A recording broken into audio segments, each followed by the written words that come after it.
ఓం శాంతి. ఈరోజు మార్చి 11వ తేదీ 2024 సాకార మురళి సారాంశము. ఈరోజు మనందరికీ అతి ప్రియమైనటువంటి అతి స్నేహి అయినటువంటి దాది గుల్జార్జీ యొక్క స్మృతి దినం కదా. ఎవరైతే తమ హృదయంలో హృదయాభిరాముడైనటువంటి తండ్రిని నిలుపుకొని తండ్రిని సాకారంలో పిల్లలతో కల్పించేందుకు నిమిత్తమైనటువంటి రథంగా అయినారు కదా. దాదీజీ యొక్క అమూల్యమైనటువంటి ప్రేరణలు ఏవైతే మనం జీవితంలో ఆచరణ చేస్తూ ధారణలోకి తీసుకురావటమే దాదీకి నిజమైనటువంటి శ్రద్ధాంజలి అర్పించటం. అలాంటి కొన్ని అమూల్యమైనటువంటి వచనాలు. మొదటి పాయింట్, మీకున్న అన్ని బాధ్యతలను బాబాకు ఇచ్చేసి డబల్ లైట్గా అవ్వండి, అప్పుడు సంతోషంతో నాట్యం చేస్తారు అంటారు దాది. రెండవ పాయింట్, మనస్సు బుద్ధిని ఒక్క బాబాపై నిలపటం, ఏకాగ్రం చేయటమే సత్యమైన సాధన అయింది. మూడవది, పరమాత్మ ప్రేమనే నిస్వార్థమైన ప్రేమ. ఇందుకు బదులుగా కేవలం వారి సమానంగా మనం తయారు కావాలి. నాలుగవ పాయింట్, బాబా తోడును అనుభూతి చేసుకోవాలి అంటే మనస్సు బుద్ధిని శుభ్రంగా మరియు స్వచ్ఛంగా క్లీన్ అండ్ క్లియర్గా ఉంచుకోవాలి. ఐదో పాయింట్, సర్వశక్తివంతుడైన బాబా తోడు ఉన్నట్లయితే సదా సంతోషంగా ఉంటారు.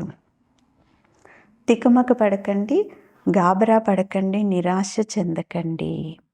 ఆరో పాయింట్, అంతర్వాహక శరీరం ద్వారా సేవ చేసేందుకు డబల్ లైట్గా అవ్వండి.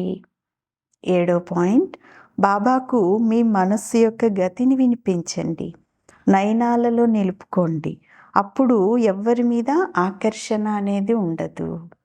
ఎనిమిదో పాయింట్, అంతిమ సమయంలో మనసా సేవన చేయటానికి సర్వశక్తుల యొక్క స్టాకును జమ చేసుకోండి అనేది దాదీజీ అందరి పిల్లలకు కూడా ప్రేరణ ఇస్తూ తెలిపించారు కదా. ఈ అమూల్యమైనటువంటి ధారణలు, వచనాలను ఏవైతే మనం జీవితంలో ధారణ చేయటమే నిజంగా మనం వారికి అర్పించేటటువంటి శ్రద్ధాంజలి.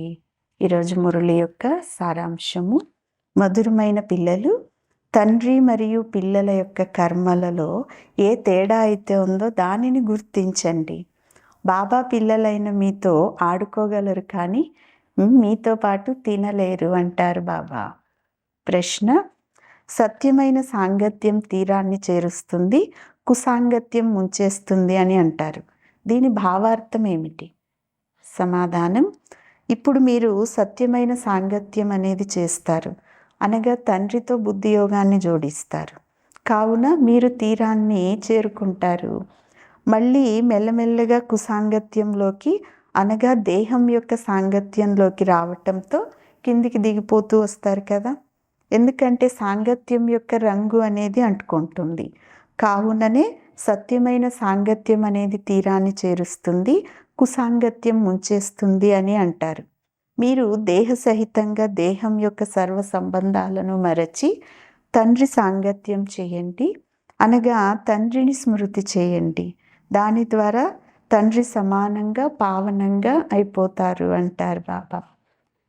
మంచిది. మధురాతి మధురమైన అపురూపమైన పిల్లలకు తల్లి, తండ్రి, బాప్దాదాల యొక్క ప్రియ స్మృతులు మరియు గుడ్ మార్నింగ్. ఆత్మిక తండ్రి, ఆత్మిక పిల్లలకు నమస్తే. ఆత్మిక పిల్లలు ఆత్మిక తల్లి, తండ్రికి ప్రియ స్మృతులు, గుడ్ మార్నింగ్ మరియు డబల్ నమస్తే. ధారణ కొరకు ముఖ్యమైన సారం.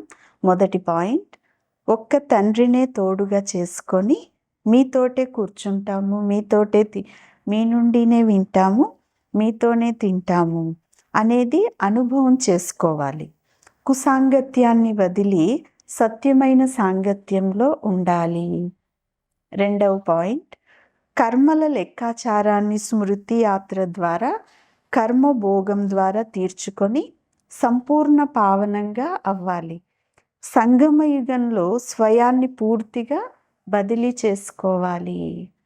ఈరోజు వరదానం, హృదయంతో నా బాబా అని సత్యమైన వ్యాపారం చేసి సరెండర్ మరియు మరుజీవ భవ.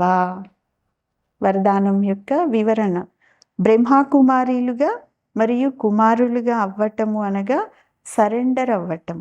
ఎప్పుడైతే హృదయంతో నా బాబా అని అంటారో అప్పుడు బాబా కూడా పిల్లలు అని మీరే పిల్లలు అన్నీ మీరే అని అంటారు కదా. ప్రవృత్తిలో ఉన్నవారైనా కానీ లేదా సెంటర్లో ఉన్నవారైనా కానీ ఎవరైతే హృదయపూర్వకంగా నా బాబా అని అన్నారో వారిని బాబా తన వారిగా చేసుకున్నారు. ఇది హృదయం యొక్క వ్యాపారం, నోటితోటి చేసే స్థూలమైన వ్యాపారం కాదు. సరెండర్ అనగా శ్రీమతం లోపల ఉండేవారు. సరెండర్ అయ్యేటటువంటి ఇటువంటి వారే మరుజీవ బ్రాహ్మణులు అంటారు బాబా.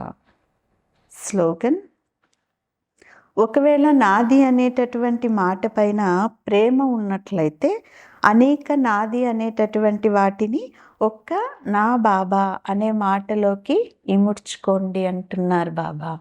మంచిది. ఓం శాంతి.